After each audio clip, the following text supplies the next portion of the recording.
tipos de clientes que são o terror dos barbeiros. Pô, cara, eu quero te convidar pra você ir lá no rancho, mano. Comer um pezinho de galinha. Ah, é muito bom um pezinho de galinha, mano. Caraca, aí. Ainda mais com um vizinho. Porra, tá doido.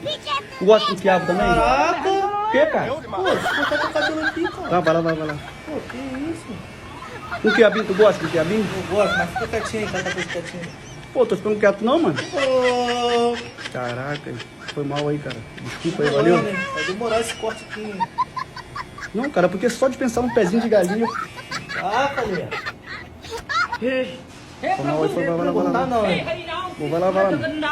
Só de pensar num pezinho de galinha, cara. É muito bom. E aquele caldinho bambuzinho? Parei, quero mais não. Qual é, cara? Não, vou cortar mais não. Parei.